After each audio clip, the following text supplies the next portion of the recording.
My friends, we had a wonderful time at Dickey's Barbecue Pit last night. We've got a couple of gigs coming up right away that I want to tell you about. And we have some VIP guests coming in the shop tomorrow. There's a lot to discuss this morning, and I may even address a comment or two about yesterday's video. We'll talk about all that right after this.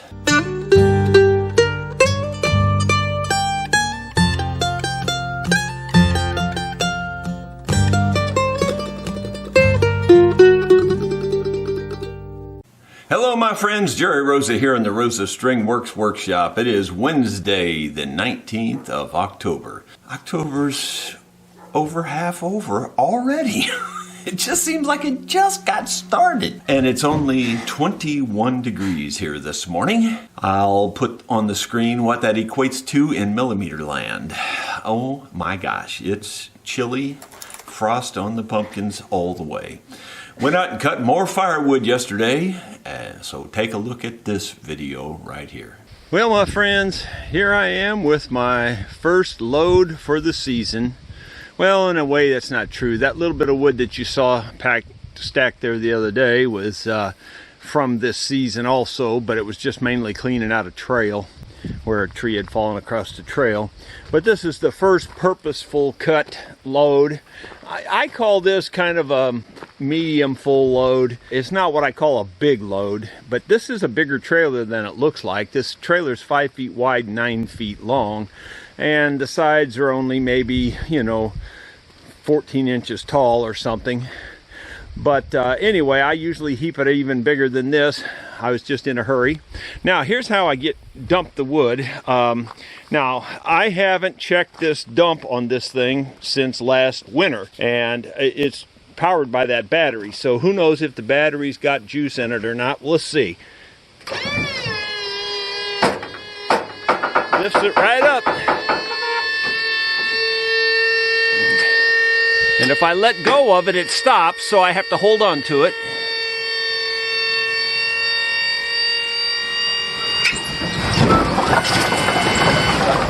So I always dump it just far enough away where it won't hit my building. You can see it dumps pretty well. I'll have to pull forward a little bit. It's close enough that I can just pick it up and throw it right in the stove.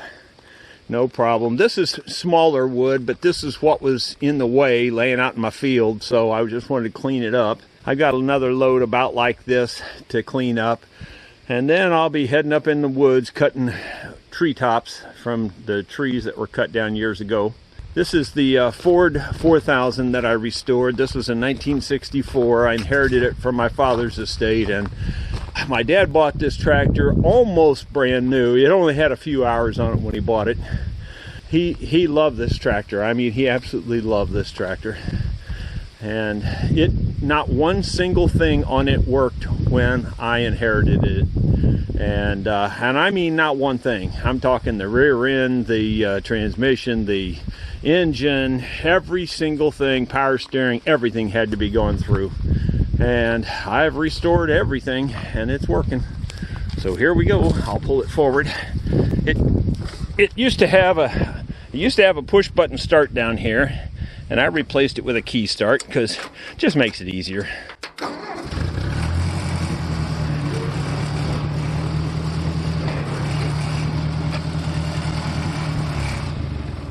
Now I'll go back there and put the trailer back down, and all I have to do to let the trailer down is just push this down, and the trailer just starts falling down automatically. Pretty cool. I built the trailer also from scratch.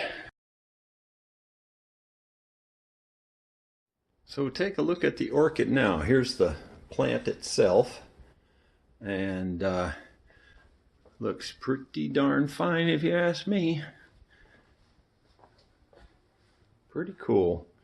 My wife also made that walnut bowl there out of a walnut slab of wood, and she carved it, hand carved it, and chiseled it out. Looks pretty nice. Here's another variety she's growing. Looks really pretty. Blooming really well too. Well, hope you enjoyed just seeing a little bit more about the firewood process.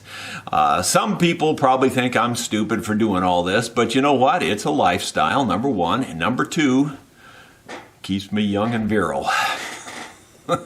With all the arthritis I have, I really feel like it's something that I need to do. And if I didn't do it, I have a feeling it wouldn't be long. I'd just be sitting in a chair all crunched up. Well, I made good progress on this mandolin. I got the frets level. Here's a perfect example of what I always say. You cannot drive frets in a fretboard and expect them to be level. It just doesn't happen. I don't care how good you think you are, you can't do it. And I say can't, meaning you cannot do it. You can believe what you want, but you can't do it. In other words, I filed these frets a lot. These are from the factory. This is basically a brand new mandolin. And this particular fret right here took a whole lot of filing before that one matched the rest. And that's just the way it is, from the factory. So, there's that. Just so you know, you just need to understand these things, that it doesn't take much to cause a buzz. A thousandth of an inch or a couple of thousandths for sure will cause a buzz. So if your frets aren't level, you're going to have buzzes, or you're going to have to set your action so high to avoid the buzz. You can't get your action really low unless all your frets are perfectly level. You can also see, by the way, that I did scallop this out. And of course, there will be a full video on this mandolin coming down the road. Okay, let's address the elephant in the room, the comments from yesterday's video. There were, mixed comments. Quite a few people agreed 100%. Several people said they're really glad they still have a two-way truss rod, and it doesn't matter what I say, and that the fact that I, see a few people turning it the wrong way is not a good reason to get rid of it. I would say to those people, you missed the entire point. You didn't even get close to understanding the problem. First of all, I don't care how many people turn it the wrong way. I'm going to charge them to turn it the right way. So it doesn't bother me that they turn them the wrong way. That's not the reason I said we don't need it. The reason I said we don't need it is because I've got 40 years experience. I've seen thousands upon thousands of instruments. I mean, I've probably got 1,000 instruments shown on YouTube, in the last 10 years. I know I've got way over 500. I've probably got right around 600 instruments that I've worked on YouTube right now. You've only seen maybe 2/3 of the instruments I've worked on. I'm going to say closer to a half. And there's been thousands upon thousands before YouTube, and not one single instrument, not one, zero, goose egg, none of them needed a two-way truss rod to fix any problems they had. And you might say, well, what about the instrument you find and it's got an overbow? Well, 9 times out of 10, those old instruments that have an overbow, they don't have a two-way truss rod anyway. So what are you telling me? Are you going to take the fretboard off and put a two-way truss rod in it to fix it? Well, if I'm going to take the fretboard off, I'm going to plane it flat. I'm going to put the fretboard right back on it. Problem solved. You don't need a two-way truss rod for that. And you still say, well, I'm still glad I have one. Well, fine. You'll never use it. My car comes with a space shuttle mode for flying to the moon.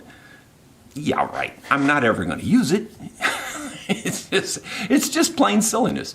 You don't need a two-way truss rod. It doesn't solve any problems. Someone made a really good comment that said something like, Elon Musk said, trained engineers will, perfect a product that we don't need. Well, that's true. They will.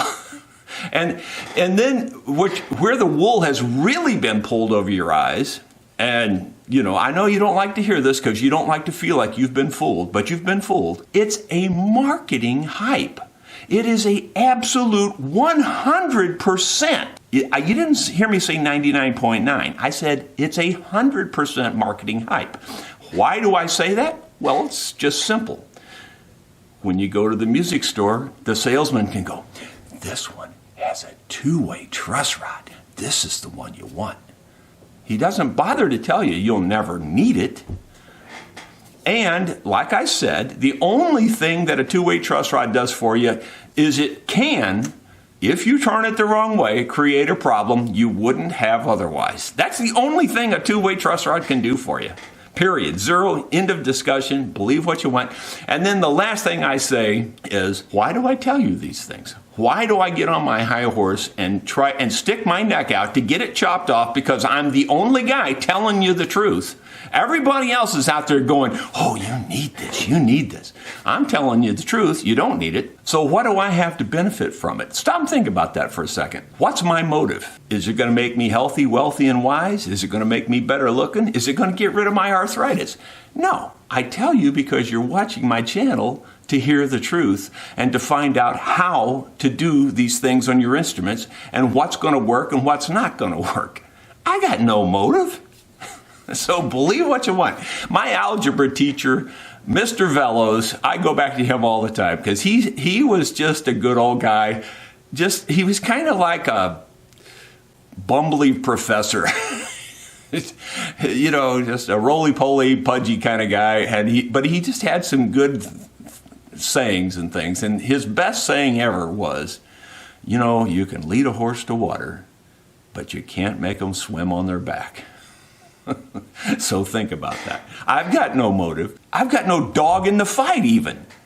So why do I bother telling you? Because I think it's important and I think you need to know.